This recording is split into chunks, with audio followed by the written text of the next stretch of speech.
Hello and welcome to This is Ibrox, the Rangers podcast. Shut up and sit down.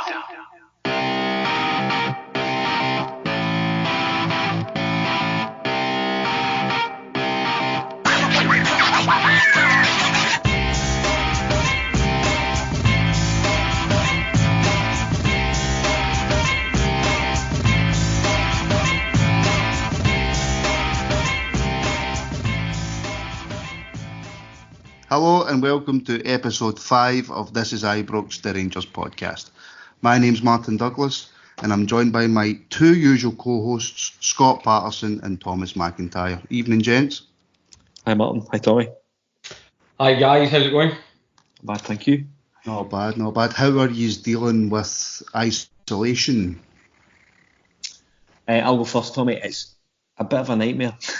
So we've got, my wife and I are working from home with the two kids who are both under 5, who are wandering about looking for attention for the minute they wander downstairs in the morning until we put them up to our bed at night. So it's a bit of a challenge, but I'm sure it's kind of agony that's felt across the country just now. We're not alone. Yeah, I'm certainly finding it difficult being a burglar by trade. I'm finding that people are home too much now, and therefore I'm struggling to bring in the goods that I generally do. Well, I went back to my work on Monday for the first time in 7 days, and I'm so happy. And I never thought I would say I was happy at my work.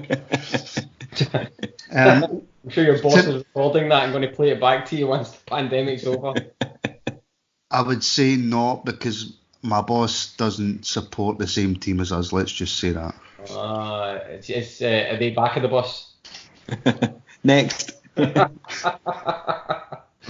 Right, before we get into tonight's pod, Thomas, I believe you've got a wee bit of news for the listeners and an interview that will be aired on Sunday. Yeah, and I'm really, really excited, and I think other people will. I had the fantastic opportunity afforded to me to sit down with the Price of Football podcast's Kieran Maguire, so a football finance expert, to spend some time discussing what the COVID-19 pandemic impact would be on football's finances at a European national level, and also specifically about Rangers as well, of course.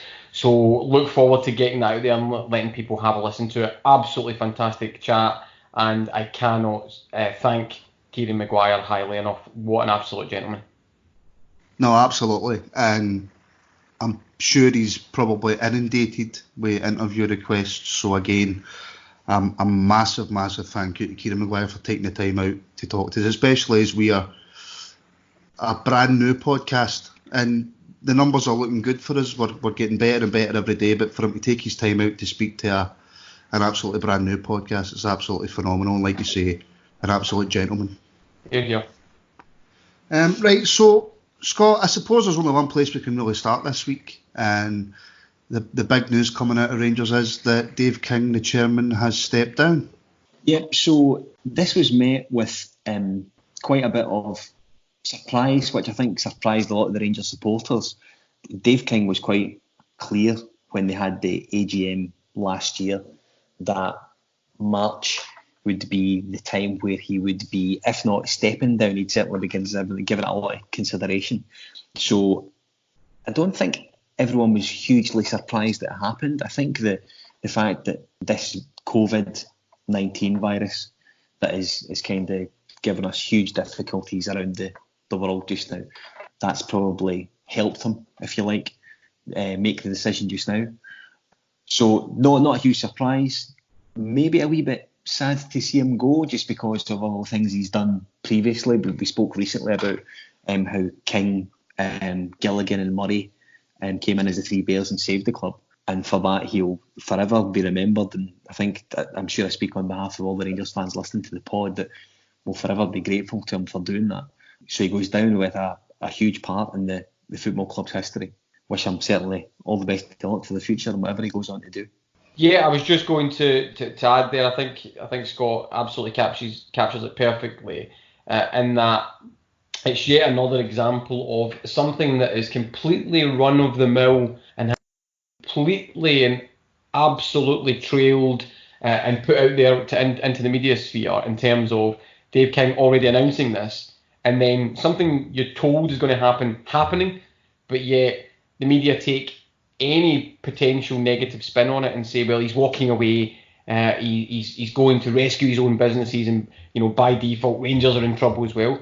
This is just a normal transition of one chairman to another. It happens day and daily in every single business around the globe.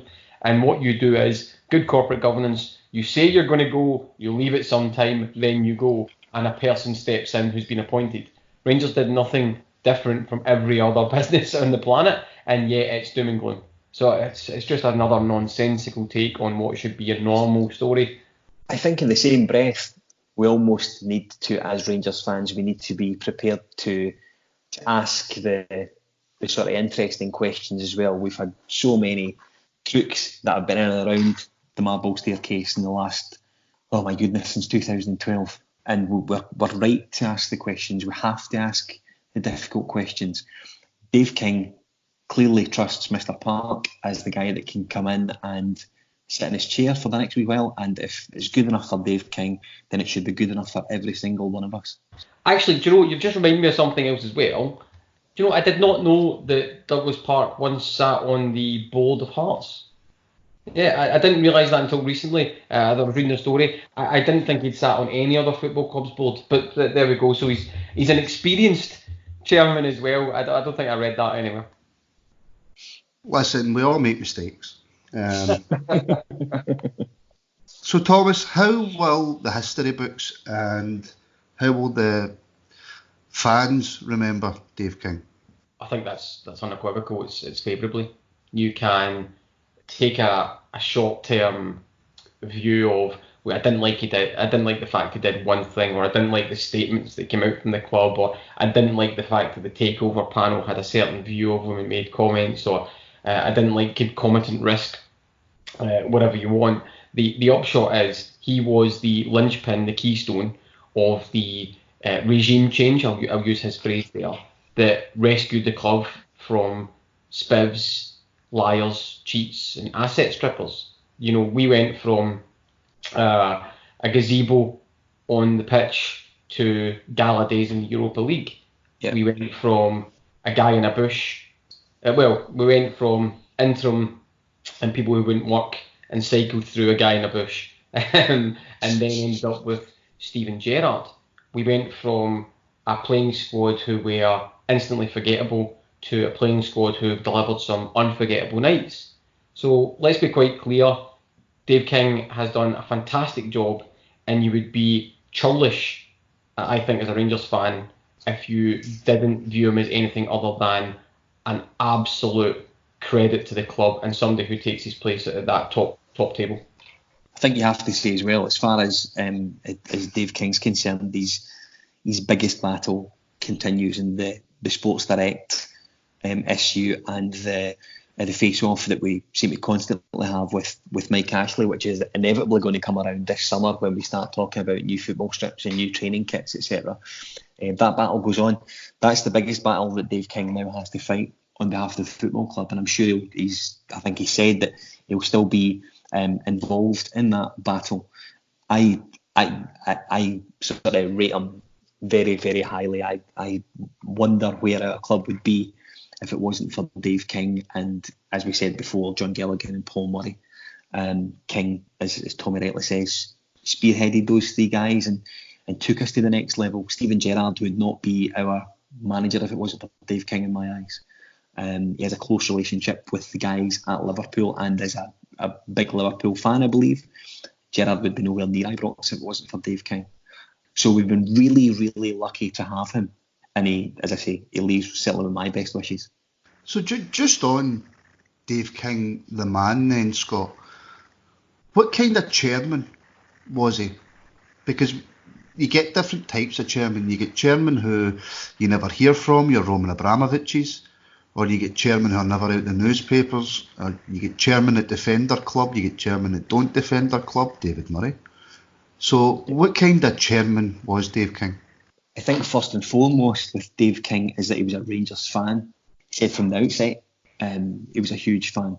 I think that helped him, and without sounding silly about it, I think that as he watched the club go through all the rubbish that we've went through, he clearly went through it himself. He felt the same as the fans. He felt the same frustrations. He felt the same upset. So I think when he came in, he clearly just wanted to give the place a right good going over, and he's clearly went round the place and seen a lot of things that he's not liked, and he's looked to change it. So he's been really proactive in my eyes, and he's got things done. The thing that's again proved to be troublesome for him has been the retail relationship, and that's something that, listening to his press conferences and reading anything that he said in print, that's something that I suspect vigorously he will go after in the coming months between now and the end of whenever. I don't want to say this season because we don't know if that's going to happen, but I suspect between sort of current day and the end of May, beginning of June, he's bound to go after that deal and try and fix it one way or another. Well, I think Dave King can only be looked at as a successful chairman, so you take that from the highest position. He's been successful. He's taken the club from where it was. He's changed the regime. He's come in. He's put us on a much more stable footing. Got us back in Europe, challenging for the league title, upping the squad, upping the focus of the team, getting Steven Gerrard in the door. Yeah, there's been some mistakes along the way, but I don't know any chairman who hasn't made mistakes. Why Dave King would be held to a different standard than everybody else would be maybe a conversation for another time. But he's absolutely successful. I think he's probably, more importantly, the chairman Rangers needed at the right time, in that he had to be bombastic. He had to be the type that held a grudge. He had to be the type that would see things through. And I think he did all of that and took the right positions. Yeah, we can pick holes and things like, and I think I said earlier, concomitant risk and some of these types of things. But Rangers were fighting a forest fire, not just one wee thing at a time. So it had to be multiple deployment of resources and what was the most important thing on the horizon. Do I agree with Scott that the retail issue has been the single biggest headache for him? Absolutely. I think Dave King would have loved to have had that done and dusted. It's the single biggest hangover. I think he will also chase it down because he's not going away. He's still the single biggest shareholder. But I don't think you can put him in the class of anything other than the right chairman at the right time, doing the right things, and yeah, a good chairman in my view. Scott, was there anything he could have done differently with regards to the retail deal, or did he have to go sort of toe-to-toe with Ashley? I think he had to go toe-to-toe with him, to be perfectly honest with you. You're talking about a guy that tried to put Dave King in the jail across Christmas and New Year a couple of years back. So I don't think Dave King was going to settle for that and sort of sit down and take it type thing. So yes, absolutely, he should be held with a great deal of admiration the way that he's faced up to Ashley, and I think he's doing a relatively decent job of it. We just need it closed off. I think as a football club and a fan base, we need that now all closed off, shut down, and just put to part of our history now. Like you guys have said earlier, there was a lot of, what would be the best word, histrionics around Dave King leaving. There was lots of reports of all Rangers are in trouble now, but he's left the club in the hands of Douglas Park now. Douglas Park is a very successful businessman in his own right. His company's one of the biggest companies in Scotland. If there was anything wrong with this club at all, Thomas, there is absolutely no way that Douglas Park would step up and step in and become chairman. Yeah, I mean, we go back to what we were discussing earlier, and you're absolutely right. If we looked at this from a very black and white perspective, you would say company chairman steps down as part of normal transition. So successful businessman / chairman steps down in accordance with what had been clearly mandated at the AGM, and then successful businessman becomes chairman. That's the story. So it's only because it's Rangers, and there has to be some negative review of that. But that's the basis of this story here. Successful businessman has done his job, clearly does what he says he's going to do within the forum of company governance, which is the AGM, and successful businessman replaces him. That's the story here. If it wasn't Rangers, it would have just been reported as that, and it should be that simple for people. Absolutely agree. And like you said, Scott, if Dave King's happy with Douglas Park stepping in temporarily to take the reins, if you like, then I think every supporter should have the confidence in Douglas to steer the club through, well, this coronavirus pandemic. 100%. I think you're talking about a guy that's been around the sort of board as well for a good long time now. So I think Dave King handing over at Douglas Park was almost a sort of natural thing for the board to absorb and take in. What happens in the future is frankly anyone's guess, and we can't second guess that just now.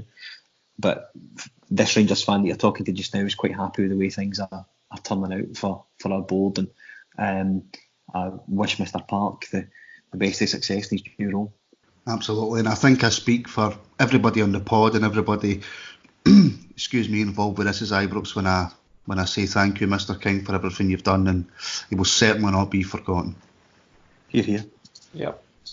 Right, now, before we move on to our next topic, I'm delighted to say, guys, that we've now been joined on the pod by Willie Boyd. Willie, how you doing, buddy? How you doing, guys? Sorry about that. Hi, Willie. How you doing? Are you going to be referred to as the streaker on the pitch for the rest of this pod? Because I'll be disappointed. Potentially. Hey, gents, now, there's something that I want to talk about now, and I'm no expert in this at all, but the club from the other side of the city today have come out and said that their staff will now be on furlough. Now, for simpletons like me who don't quite know what that is, Thomas, could you please explain what the club at the other side of the city are doing? Yeah, so by placing, and I think it's non-playing staff, is my understanding, placing them on furlough.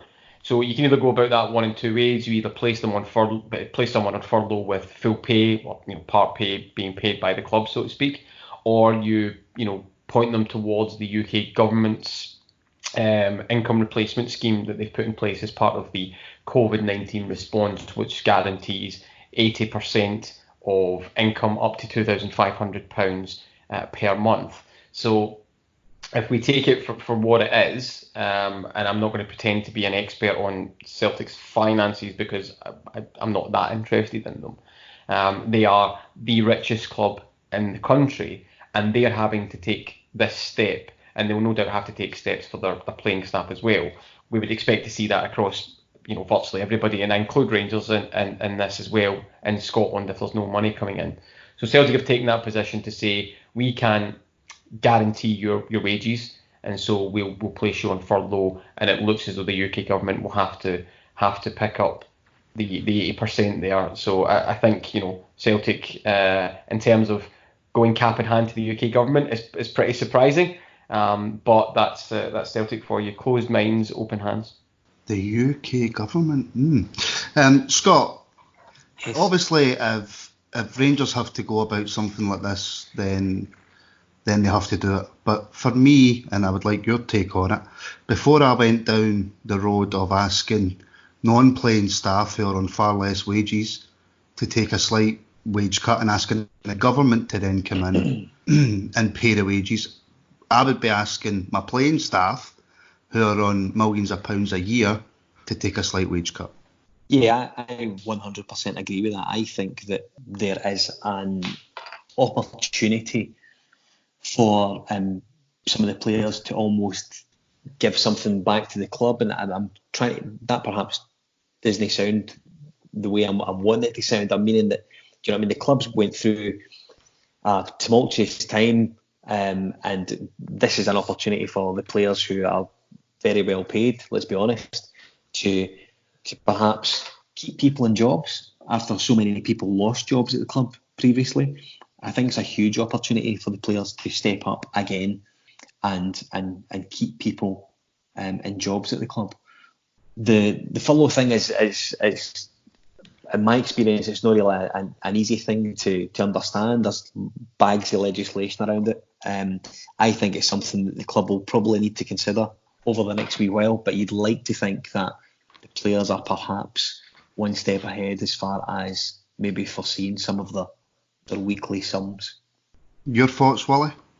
I just kind of echo everything the guys have said, but I kind of see it coming to us as well, to be totally honest. I don't know if you'd be able to kind of maintain paying people but not having any income coming in. I don't know if maybe we're a couple of weeks ahead, just like Scott was saying there, but I think it'll maybe come. It depends when the start of the season will be.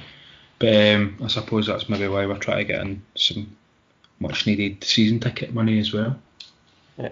If I can just, book in some of that as well, because there's a conversation that goes alongside that, which is, I suppose it's worth clarifying. There's no contractual requirement for players to take a reduction in wages. And so in terms of legislation, you have to have all those conversations because it has to be voluntary and elective. It can't just be forced on them.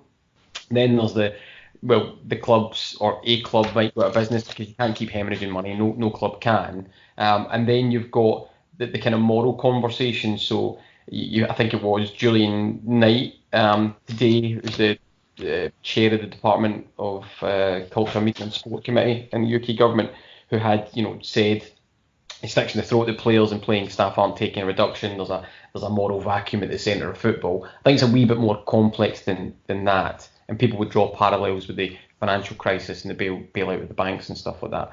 But ultimately, where do you draw a line? I think when people say football players need to take a reduction in wages, invariably, whether they think it or not, their mind instantly goes to the EPL and players earning £70,000, £100,000, £200,000 a week.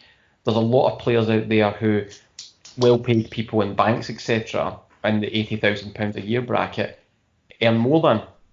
And so a lot of these players who are on, maybe £1,000 or £2,000 a month, or £3,000-4,000 a month, aren't what you would necessarily think of when you say fat cats or well-paid football players. And I think that probably is a nuance to the conversation that's slightly lost. I did note, however, I think just in the last couple of hours, I think Eddie Howe and his backroom staff down at Bournemouth have taken a cut. I know Stephen Naismith up here and Hearts, etc. But there's a lot of players and playing staff who aren't in that catchment of highly paid Lamborghini drivers who maybe need to have a little bit extra thought around about them as well. No, absolutely. When I talk about players taking wage cuts, I'm talking about your Rangers and your Celtics, because there's no denying that, especially Celtic, their players are on far more wages than the likes of even your Hibs and Hearts now. You just need to look at the troubles that Hearts are in. But listen, guys, we'll leave that there because I don't like talking about money and all that because I don't understand it. Let's move on, and again, a bit similar to last week, we don't have any football to talk about. So what I thought we would do on this pod is we would have a slight season review.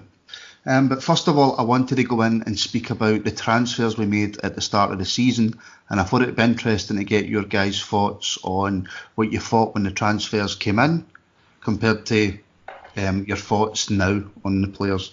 And the first player I'd like to start off at, Willie, is Ryan Kent.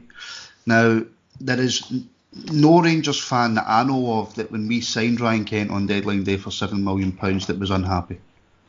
No, absolutely. I think everybody was delighted, especially, when we're spending that sort of money. It's been a long time since we've spent anywhere near it. And just unfortunately, we know what's happened so far. He's not really kind of kicked on and really kind of dragged us through kind of a few games, but he's maybe kind of slightly failed to live up to that big price tag.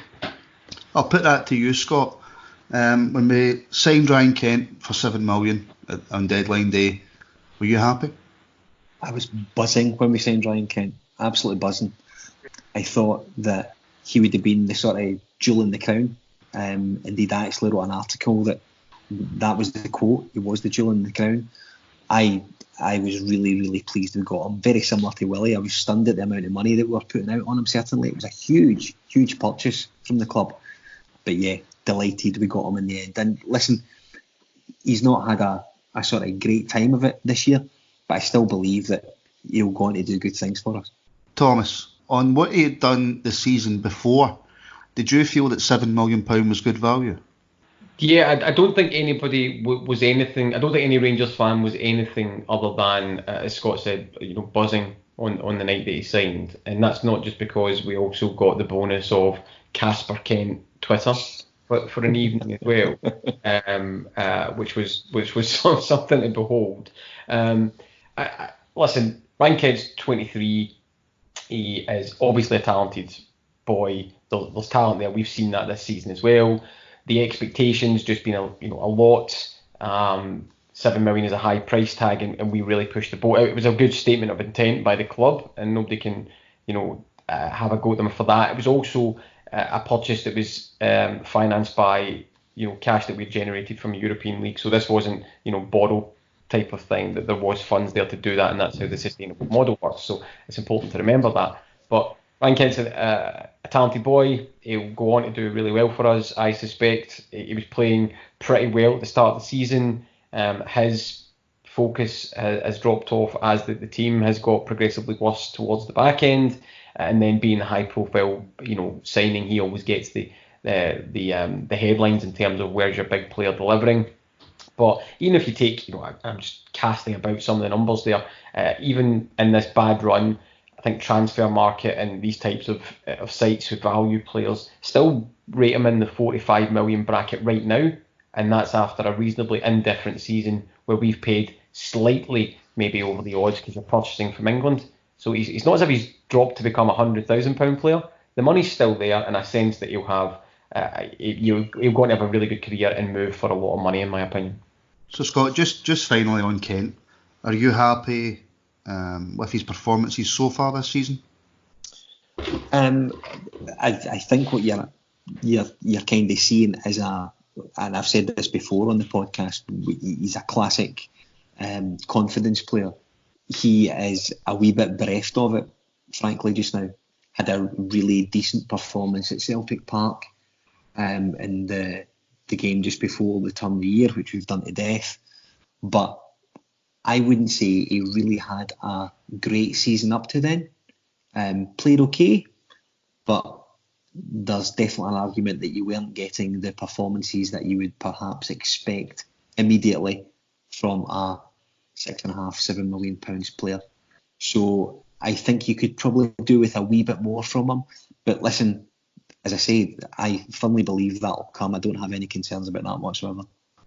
Hey, well, the second player I'm looking at is George Edmondson. Now, I'm not going to lie, I'd never heard of the guy before. But when I seen we had signed a young guy for Oldham for, I think it was around 700k, and then I seen him, I thought, wow. I was at the game that I think he first played. It was against Oxford. Took the way into his first game, and I was impressed with how quick he looked. He looked a very big, strong kind of boy, especially at the age he is. I think he's in his early 20s. So I think he's got a bag of potential to improve, just similar to kind of Katic. I think he's just been kind of a bit unlucky, if I'm honest, between Katic's form at times and Helander not to have got a few more appearances. Scott, was he brought in for more as a kind of player for the future? Yes, easy one. Absolutely, no question about it. What I would say is that George Edmondson came in, I would say, as fourth choice centre half, and in my eyes he's now third. So it gives you an idea of how well he has progressed for such a young boy, moving from Oldham, wee club, Rangers, huge club. So I think you've got the clear progress that he's made in the 6 to 8 months that he's been in Glasgow.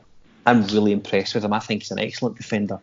The one thing that struck me about him very early doors was his range of passing. His passing ability is excellent. He's probably the best passer out of the 4 centre halves we've got at Ibrox, again, in my opinion. I think we've got a guy that, similar to Kent, in future years, may very well go on to make the club decent cash. I think in addition, we spoke previously about how players get the Rangers bug when they arrive. He's got it. You can tell when he leaves the pitch. He's got it. He absolutely has that bug for pulling on the jersey. Seems to like the fans and appreciate the feedback he's getting from the supporters. He's a really, really good defender for our football club, in my opinion. Now, Thomas, I must admit, apart from possibly the Bayer game that we covered a couple of pods ago, I haven't really seen a poor performance from George Edmondson. Yeah, I'm inclined to agree. Although in the back of my mind, and I'll try and dredge up at some point, but I'm sure he had a bit of a shaky game in the SPL at some point as well. I don't know if he was playing in the 2-2 game at St Johnstone, possibly. That might have been it, or was that Katic? Anyway, so I mean, we're talking about a boy who I think he's 22. To answer Willie's point, I think he's in that very young 21, 22 age bracket. We picked him up. I think he was in the League One Team of the Year. In his last season at Oldham, he made the League One Team of the Year. He looks like he's in fantastic condition. He's certainly not afraid, and Rangers have had a wee bit of a history recently of some defenders who just really couldn't hack the physicality. I'm thinking of people like Cardoso and stuff like that. As centre backs, he's not scared of the physical challenge. He's certainly built for the physical challenge. I agree with Scott that he's technically better than I thought he was going to be, and he can certainly pass the ball. And for me, absolutely, I think he's moved himself up the pecking order from when he was coming. He came in as a development purchase. The biggest thing for me that I like about him is that he is a lot more calm on the ball and in certain situations than I expected. I thought it would be a bit more rough and tumble, and it would take a bit longer to see that. But he's actually willing to put his foot in the ball and move it and move players, as opposed to just hump it up the park or out the park. I think he's definitely one for the future. I've been very impressed with him. I think he's going to be brilliant for us. Another League One player, Scott, we signed was a boy by the name of Joe Aribo. Now, there was a lot of noise around Aribo before we signed him, and I don't think we were the only club interested. No, I think there was two clubs interested up here rather than signing him, wasn't there? He certainly made the right choice. What I would say about Joe Aribo is that they've changed the way that he's played a little bit. So for a good wee while he was playing as part of the three in the centre of the park, and there was times that the physicality of the game was just swallowing him up a little bit. Gerrard then sort of moved him into a more of an advanced role, playing on either flank, maybe as that sort of fake 10 role. And he's looked excellent. He's looked absolutely first class. He's another one who's raw. He's got a lot of talent. Classic young guy. If things get a bit difficult, his head may drop. But again, he's been someone that I've been really impressed with, and kudos to the guys at the club for taking advantage of this cross-borders rule as well, because we've got a really good player who, in the grand scheme of things, we've managed to pick him up for buttons.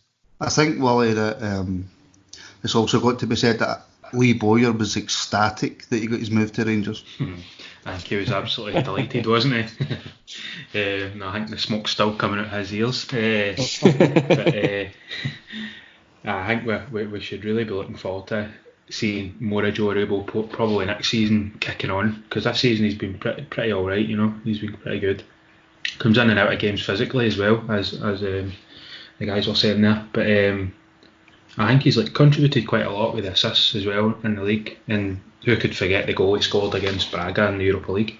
Yeah, Thomas, just before you come in, Thomas, I want to ask you a question. Of course. What position is Joe Aribo's sort of, how would you say, best position? Oh, I was hoping you'd ask that to somebody else. To be brutally honest with you, I think he's decent on the right hand side, but I would probably want to play him either as if you were playing a number 10 or an old style inside forward, if you like. I think that's where he probably does his best work. I don't see him as a natural right-sided midfielder. I don't see him sitting in the middle. I think you have to give him the licence to get forward, because he does his best work in the final third. Now, the reason I asked you that question was because I worry, and I like Joe Aribo, I think he's a brilliant player. I worry that if we sign Hadji, they two are going to be fighting out for that kind of a number 10-ish position, maybe the top of the three in the midfield, and I think that might possibly stunt his progress. I actually think that, and we're moving away from the original question. So before I do that, it would be nice just to point out that in terms of leaving Charlton and coming to Rangers, Joe Aribo ticked off one of those parts that we were talking about on a previous pod, and is still important now. A player who came in at a young age, got better exposure, and has broken into the Nigeria national team. So his value has went up from that player trading perspective. I also think he's very technically gifted, and I agree with the guys in terms of confidence. I think Steven Gerrard had said he's a player that the fans will need to come with me with on some occasions, because he's still a bit raw and his head might go down. He's a very young boy. But in terms of Hadji and Kent and Aribo, etc., I think in time they could fairly quickly spell the death or sound the death knell for Scott Arfield. So Scott, no matter what happens with Joe Aribo, you have to say it was excellent business for, what was it, 200,000 development fee?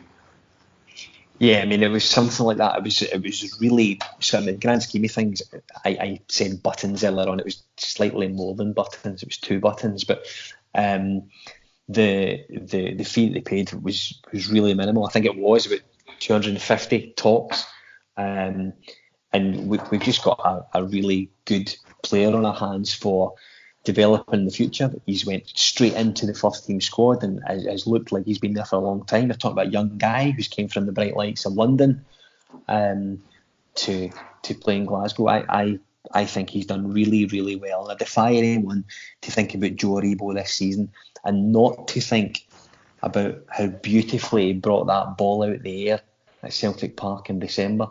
It'll definitely be one for the highlights reel at the end of the season, whenever that's going to be. Yeah, I just think that depending on the formation Gerrard decides to play next season, if he plays one that suits Aribo, I think he'll be an excellent player. Thomas, Jake Hastie was brought in for Motherwell. Why? Oh, it's a tough question. Jake Hastie was lighting up, or I should probably say, putting in really, really strong performances in the SPL. For Motherwell, it did look like a really good young prospect.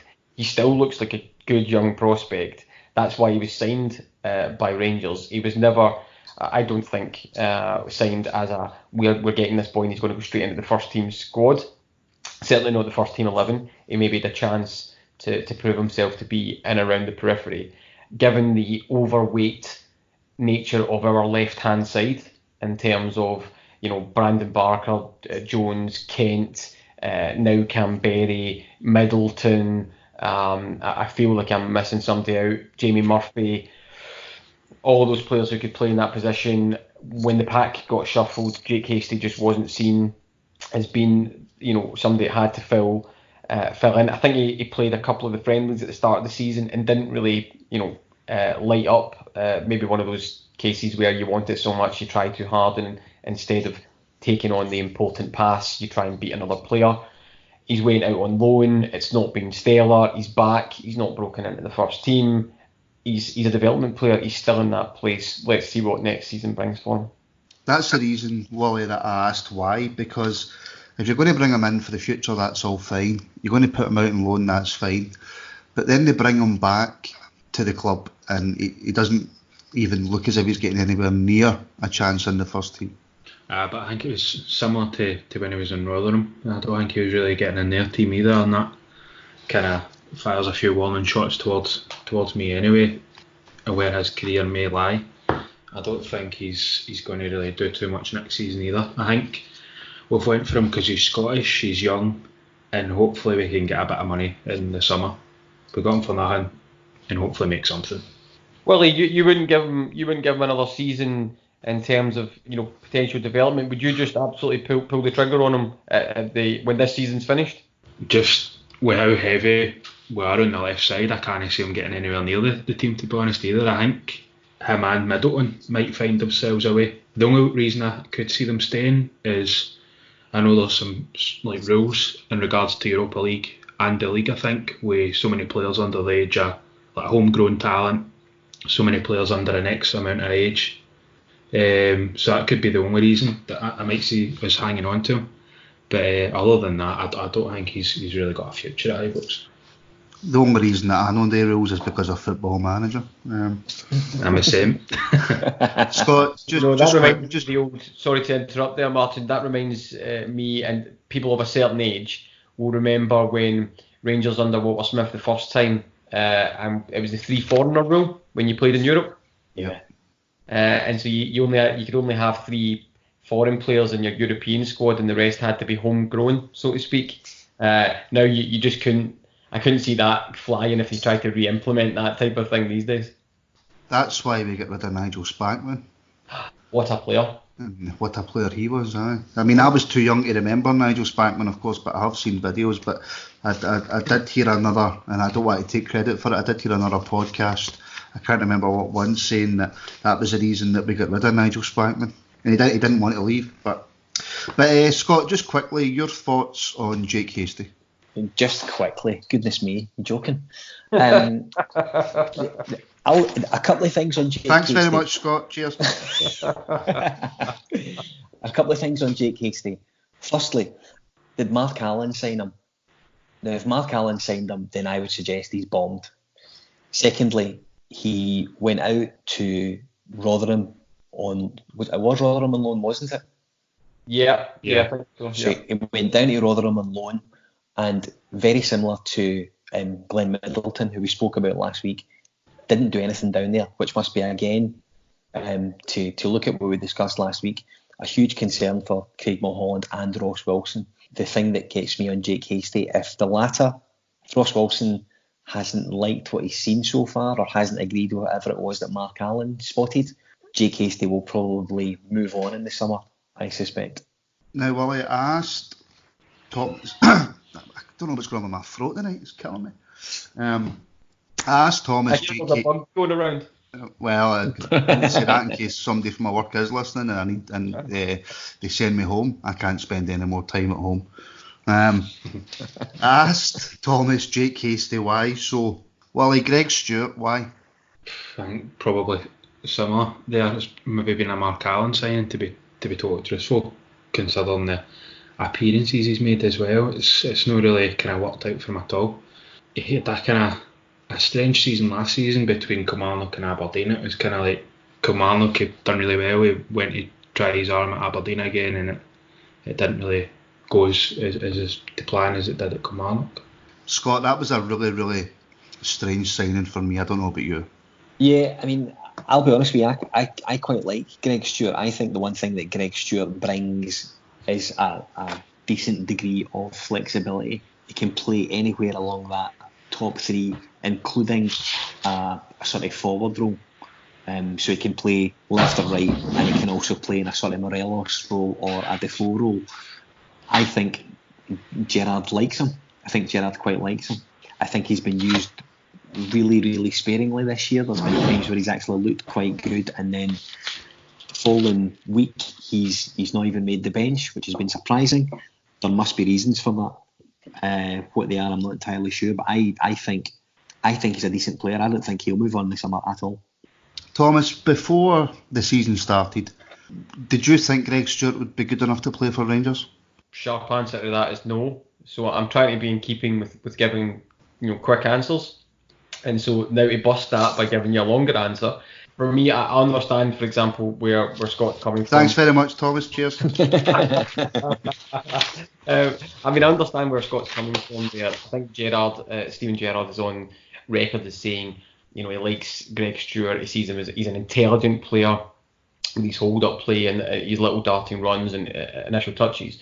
For me, though, I just don't understand it, other than it was a horses for courses type of signing. He was never going to be an absolute starter. It cost us nothing. It was a free. He's 30. I think he only signed something like a 2-year deal. So that's fine. He can be back out the door before he becomes a serious liability. But if you actually look at his career, I struggle to see how he could ever be a Rangers player. Off the back of I think he played something like 16, 17, 18 games for Kilmarnock. Somebody can no doubt point me out from a statistic point of view. And he scored something like 8 goals in that 6-month period or whatever it was, right? Before that, he'd been at Aberdeen previously, I think a goal every 10 games or something like that. Birmingham City didn't work out. Dundee was decent, that's why he gets moved to Birmingham. And then after the Kelly loan, he went back up to Aberdeen, I think hit the back of the net once for the rest of the season, and then gets a move to Rangers. I don't see the value in him, and other than he had a cracking game against Aberdeen at Ibrox, he's nothing but a bit part player. If he's on cheap wages, probably as Scott says, you keep him on for the other year because he gives you a Scottish, person in the squad that can come in. Other than that, he's a footnote, and we wish him the best, but he's not a Rangers player for me. You're going to notice a wee slight theme here, Scott. Brandon Barker. You get the short straw. Could you not ask someone else that, please, Gaffer? No problem, Scott. Brandon Barker. Yeah, I'm not a fan at all. I think he falls into the category of one of these guys that just the jersey looks just too heavy for him. He just doesn't look prepared mentally or physically to play for Rangers. And I'm not doubting that technically he's a decent player. He certainly hasn't got it. Whatever it is, he is definitely missing it. Wally, I believe, and I could be wrong, but I believe that was actually a Mark Allen signing. I can believe that. I think he would have worked with him at Man City when he was youngster and had a lot of promise, but I think it's fair play to his agent if he got him the reported 10 grand a week. It's absolutely scandalous how a player of that sort of ability, age, is getting 10 grand if that's reportedly right, I should say. It might not be, but that's it. That was the rumours I've seen online. Thomas, you said to me off air that you're a massive Brandon Barker fan and you think he should have started more games this season, did you not? You want to get a better phone. To be fair, it was before 12 o'clock on April the 1st when we had that conversation, so that's totally in keeping. Listen, I'm going to give you a very short answer because I'm not going to waste my time talking about Brandon Barker. Sooner he leaves the club, the better. Wow, last pod Scott gave me a short answer, but I never felt you could give me one that short. It's not like he's that belligerent, but unless he really turns around his... Do you know what? Right, okay, in the spirit of giving my usual type of answer, he's cycled through Man City's academy, done nothing, Rotherham on loan, NEC Breda in Holland, went to Hibs, flattered to deceive, looked pretty decent against us on one sub-appearance, if I remember, at Easter Road, cutting in off the left a couple of times and hitting the post and giving Foderingham a couple of things to think about. I think in between the Hibs and us, Preston North End potentially, or some other club like that. Never done anything, manages to get himself rocked up at Rangers. It has all the hallmarks of a Mark Allen purchase as we were casting about looking for people to pad the squad out. And he looked like a viable option, being only 20. He is only 23, give him his due, right? That can turn. But he doesn't look as if he's going to be able to break through at Rangers, and we could use that money in a better way. So, yeah, I refer you to my earlier, shorter answer. The sooner he leaves the club, the better. That's better. Parity restored. This is actually worrying me now, because I was researching this last night about the transfers, and Scott, Andy King. I remember when Andy King came up and I thought, goodness me, he's going to be a really good player. And I mean, he is a good player. You're talking about a guy who's got a Premiership medal behind him. There won't be many of them that have one of those in their hip pocket and come up to play in Scotland, for what it's worth. Found it really difficult period of time he was at Ibrox, purely down to the way that the trio of midfielders that Gerrard was picking every week were playing. Very similar to we spoke last week about how Ross McCrory would have found it hard to squeeze out a Davis, a Jack, a Kamara in that 6-month period. Andy King found that difficult as well, and it's testament to how well those guys were playing at that period of time. Anything you read about King, he speaks really fondly of his time at the club, seems to have quite enjoyed it. Gerrard himself spoke really well of Andy King about how he dealt with his time at Ibrox in and around the training setup, etc. Just never worked out for him, and there's little you can do about it. I think the last I heard, he was farmed out to Huddersfield on loan, So he's still getting a game somewhere, which he seems good enough to certainly justify that. Well, I must admit, I was actually a wee bit excited about us getting Andy King in on loan because, like Scott said, he's got a Premiership winners medal, and all right, he's getting a wee bit on in years, but I thought this is along with Stephen Davis. This is a little bit of experience in the middle of that park that will push us on. Well, while he's doing his zip up, I'll happily jump in on that. And thankfully we're not recording this via video. Yeah, I think Scott has the absolute right of it.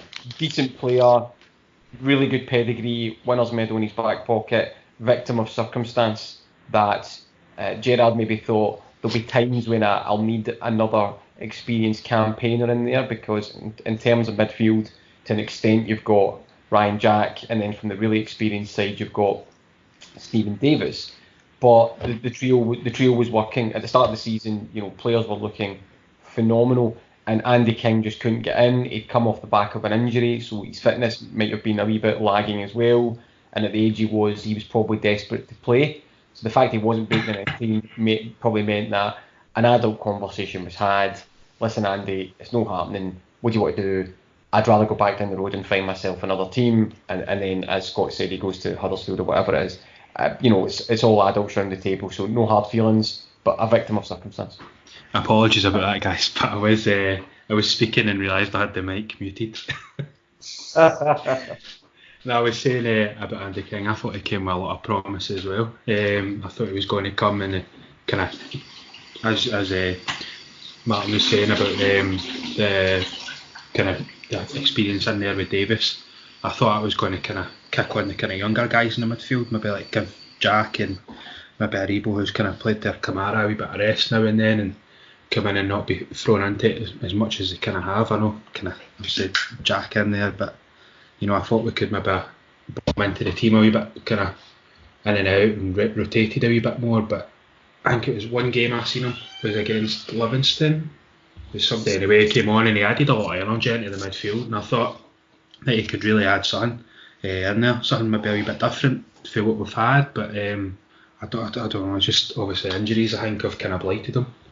No, absolutely, and like I say, I was excited about him coming in, but like you guys have said, he's come in and he's not really broke into that team, and well, we wish him all the best anyway. The next one, Martin, sorry, just to say that, look at it this way, there would have been a time when we were talking about a signing that we'd paid money for who hadn't worked out at that age, whereas we're just talking about a guy who was brought up on loan and was easily sent back down. So at least we're talking about somebody who didn't really actually cost the club anything.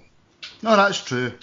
Just it deflated me a wee bit because I genuinely felt he would come in and actually make the difference. However, the next player is someone who I didn't really want us to sign, Jordan Jones. Thomas, tell me if I'm being a wee bit too harsh here. Decent SPFL player, nothing more, not good enough for Rangers. I think he's better than that, I have to say. Although I probably get the point that that underlies that, which is I've got a concern that he's one-dimensional. I also think that there's a lot of potential off-the-field stuff that comes with him. He gets caught up in it, and that's why his career get derailed at places like Middlesbrough and stuff like that, because he wasn't a great trainer, and he loved the party lifestyle and that type of thing. Do I think he's got a role to play at Rangers? I still do. Do I think that Steven Gerrard agrees with me? No. I think Steven Gerrard had enough of him pretty early doors, which leads you to think he's a Mark Allen signing. And I do seem to remember that Mark Allen had previously worked with him or really liked him, and there was some chat around about that. I think, although I would probably keep him on, the door's probably shut for Jordan Jones in a Rangers jersey, which is, unfortunate, because I do think he can unlock a defence. He's got a decent delivery on him. I point to maybe the ball for Alfie against Legia Warsaw in the qualifiers. He can beat a player. He can score a goal. I do still have that fear that he's one-dimensional in terms of straight running and doesn't really be able to beat a player other than pace. But I think he'll probably be able to do it. Scott, maybe I am being slightly too harsh, but has he shown, a bit like what Thomas is saying there, that mentality-wise he's he's never really grown up. Yeah, I think as far as Jordan Jones concerned, you're looking at a guy who almost can't rein in his excitement that he signed for Rangers. I mean, if you remember, like, I'm sure on his Instagram, almost after he signed the pre-contract agreement with Stoke Kilmarnock, and he posted something, and then at the end they put WATP when he was still playing with Kilmarnock.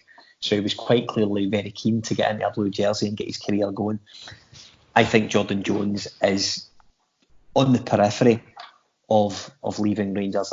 It's probably one of these things that it's a pity that the season's currently in the state it's in, because you would have known over the next couple of weeks, months, whether Jordan Jones had any future at Ibrox. I think there's concerns over his attitude, how well he trains.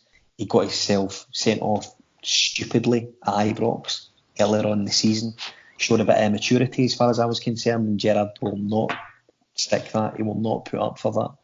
What we need to be very careful though, however, is of the guys that we've spoke about tonight. We've said a lot about how we've got an abundance of talent on the left side. If we're bumping Ojo and Barker and Middleton and Hasty and Jones, those numbers eventually begin to dwindle, and we're left with very little option on the left-hand side. That may be one of the reasons that Jordan Jones is around for another season at Ibrox. Can I quickly ask then, Martin, before you move on to Willie and stuff like that, but just a question for everybody. On the basis of what Scott's just said there, maybe to have a thought, out of the players that we've discussed on that left-hand side, and I throw the potential to purchase Florian Kamberi and play him out on the left as well, when required, who do you keep? Kamberi trumps every single one of them, for me. Kamberi for me. William? No, Kamberi as well, yeah. Yeah, I'd be inclined to agree. Well, just finally on Jones. Now we can point to a couple of examples where his mentality's let him down a wee bit, but fairly or unfairly, was the sending off an injury against Celtic at the beginning of the end in Gerrard's eyes?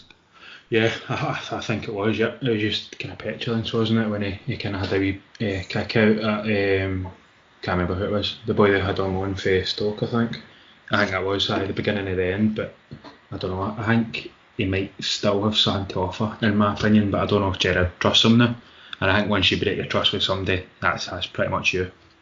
And just for the record, by the way, it was an absolutely phenomenal challenge, and it was never a red card. But no comment. I think the player as well was is it Boyer or something like that? Moritz Boyer.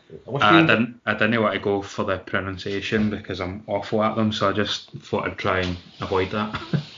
Just that bloke. The one with the hair. Yes, the one with the hair. See that's pretty bad, because if you listen to any Celtic supporter, they could name every single one of your players and their date of birth, and you can't even name one of theirs. They could name our kit man and we don't even know theirs. Quite true. Second last player, Scott, Stephen Davis. Now, he came in last season in January on loan. Well, a wee bit of fitness issues probably, but no-brainer for you? At the time, I thought it was a no-brainer. I felt he would bring decent experience for guys like Ryan Jack, Glenn Kamara. You're talking about a guy who has led his team at international level to memorable performances in European Championship qualifiers, etc. So he was always going to bring in an experience of what he's done previously. I think secondly, he's played at Ibrox before. He's done it before. He's won the trophies before. He knows what it's all about. So yes, a no-brainer. For me, it was something that they felt they being Steven Gerrard, bringing in Davis would have been a clever call, and I think it's proved to be. I think it's been a shrewd bit of business for Rangers to get him in this season and have him around the squad. And there, I was on mute. There you go. Sorry, I've just done a Willie. There you go. Thomas, there was many people saying last season, after what happened in January, that we just didn't have the experience and we didn't have the players there who knew how to win a title. I think that was probably one of the main reasons that Gerrard wanted to bring Davis back in permanently. Yeah, I mean he's been over the course. He's won titles, he's won trophies, he's played also at the highest level down in the EPL. So he's got all that bags of experience to get over the line. He's also, let's not forget, a very, very, very good player and can dictate a game. The reason that maybe some of us are just taking a slight beat before we answer, and this might be the truth for listeners as well. If you were asking the question on the 1st of January or the 31st of December, it would have been an absolute no-brainer. But his performances tailed off in the second half of the season before it was suspended. He did look a bit heavy-legged. That doesn't take away his talent. He's a phenomenal player. Interesting to see when he steps back from international football. I think he's getting to that point where a decision needs to be made if he wants to extend his club career.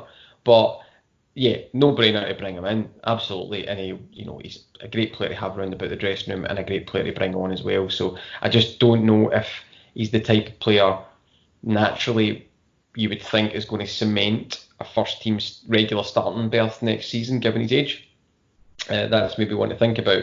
But in terms of bringing him in, which was your question, yeah, it was a no-brainer.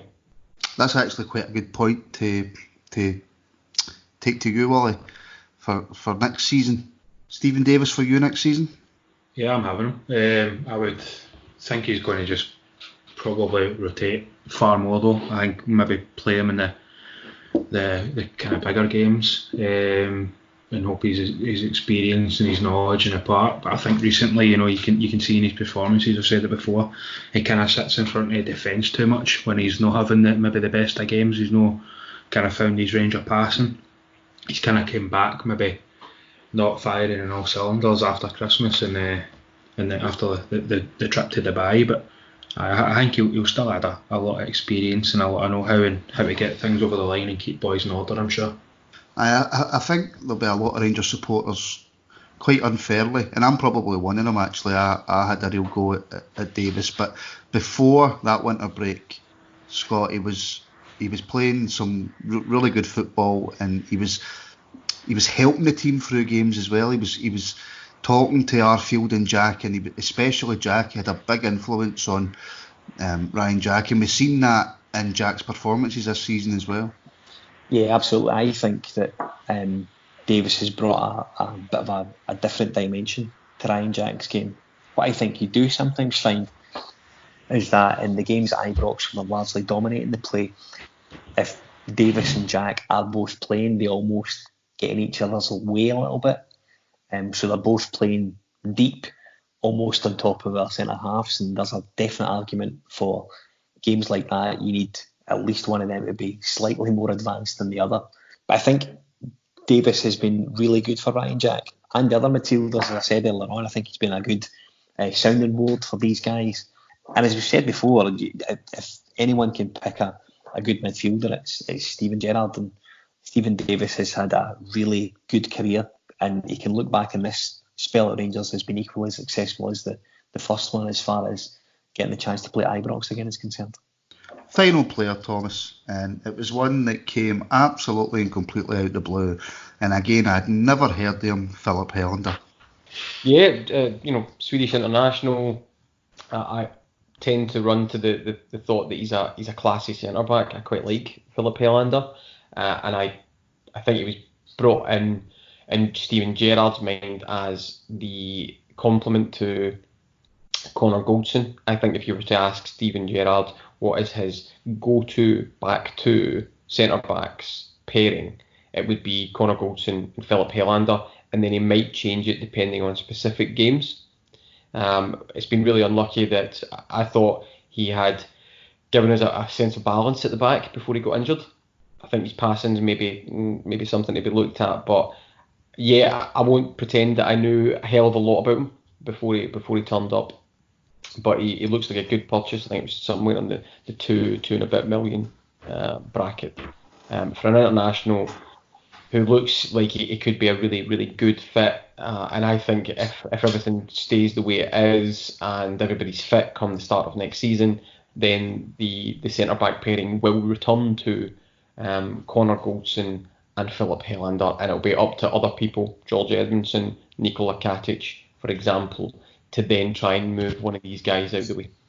It might have showed through the season to be a good purchase, Scott, but at the time, and I think it was I could be wrong, but I think it was closer to 4 million. But at the time, Scott, were you expecting us to spend that kind of money on a centre-back, considering who we already had in place? No, not particularly. I think Gerrard had made a lot of positive noises about Katic. We'd brought in Edmondson, who we spoke about earlier on. I think everyone's largely quite impressed with. Helander offers us a different option as far as how technical he is. I think technically he's a really good defender, and he's left-sided. And I think it gives Gerrard a bit more comfort as far as the balance of his defence is concerned. So, right back, right-sided centre-half, left-sided centre-half, left back. That's what he's looking for. It gives you perfect balance. And I think Tommy's absolutely right. With Goldson and Helander playing centre-halves, you have that balance. I think he's the best defender we've got. I've said that previously. And look forward to seeing him again in the blue jersey. And just finally, Willie, at the time, I was one of those fans who was scratching his head going, why are we spending this kind of money on a centre-back when we've got Goldson, Katic and Edmondson? But I think the performances throughout the season, Gerrard was right to bring him in. Absolutely. I think he's been a great kind of addition to the back line. He's obviously got the experience playing internationally for Sweden, playing top-level Serie A for a good few number of seasons now. And I think making any addition of a guy that quality, it kind of shows where we're going, and the kind of maybe the Gerrard factor kind of helping in that sense as well. I feel like that my only worry with the guy is his pace. He doesn't seem to have any sort of pace, but it doesn't seem to trouble him in games. I think it just troubles the fans, maybe heart and mouse, but he always seems to make up for it for his kind of game intelligence back there. He's kind of like similar to Davy Weir, how he would kind of take up the kind of similar positions, that Davy Weir would take up at the back. Just to add to that, and I think William's fairly correct in that as well. But if you were to look at it on a 2x2 basis, you would say, what's your mature centre back pairing? So as I've said previously, your mature, experienced centre back pairing is Connor Goldson and it's Philip Helander. And then who's up and coming, learning and being rotated into the squad to experience first team games? Well, it's Nikola Katic and George Edmondson. So there's a current and there's a forward facing pairing there as well in terms of future. So I think there's a really good mix in there of those 4 players at the moment.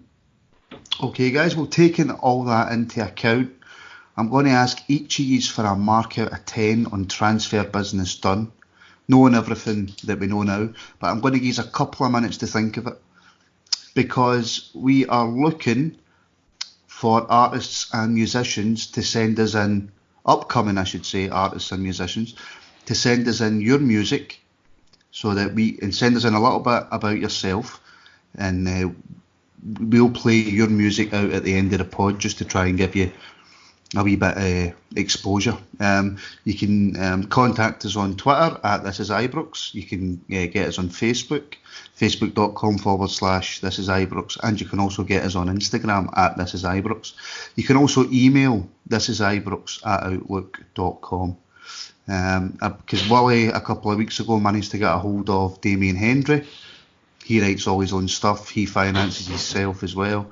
And we played his song out at the end of the pod, and that will be played out again at the end of this pod. So upcoming artists and musicians and bands, please get in touch, and we'll do our best to promote your music. Now, Willie, mark out of 10.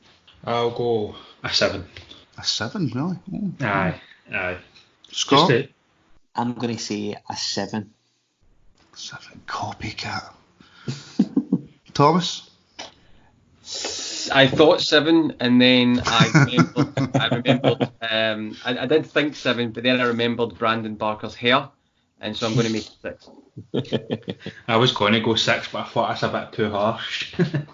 No, considering how the first half of the season went. I'll be the harsh one, and I will say I'll go harsh, and I'll say 6. It's Simon Cowell. Can't hide my waist or my trousers off. Right, well, actually, just on that then, because this might be quite a good exercise. Right, Willie, Ryan Kent, success or fail? I've looked back in his stats and I'll say he's just passed. Okay, Scott, George Edmondson, success or fail? Success. Right, Thomas Joe Aribo, success or fail? Success. Willie, Jake Hasty? Fail. Scott, Jordan Jones? Success. Liar. Ooh, he thought about that one. You could hear the wheels turning. I think he's right. I wanted to say sail. If I was being perfectly honest, I couldn't quite make my mind up. Thomas Greg Stewart? Fail. Scott Brandon Barker? Next. Willie Stephen Davis? Success. Willie Andy King? Fail. Thomas Philip Helander? Pass. Right, so actually that probably So I meant pass as in he passes, he's a success, not pass as in Brandon Barker. And nobody else but Brandon Barker is in that column. I've only just found out something about him, just doing a bit of research. He won the European Under-21 Championships with Sweden. Who, Philip Helander? Philip Helander, aye. I didn't know that. Sorry, I thought you were talking about Brandon Barker there. No. So did I. I was like, God, almighty. Yeah, that might have changed my opinion of him, although it wouldn't have. No. Right, guys, I think we'll leave it there for this week. It's went a wee bit longer than I expected. We were going to do a season review, but we'll leave that until next week's pod. So all I've got left to do is say thank you to William. Thanks, Martin. Thanks, Scott. guys. Cheers, Martin. Thank you. Thomas. Cheers, Martin. Thanks very much, and thanks to the guys. And a big thank you from me, and we'll speak to you next week. If bluebells sang like church bells rang, fight fire with fire, we are not letting go. When so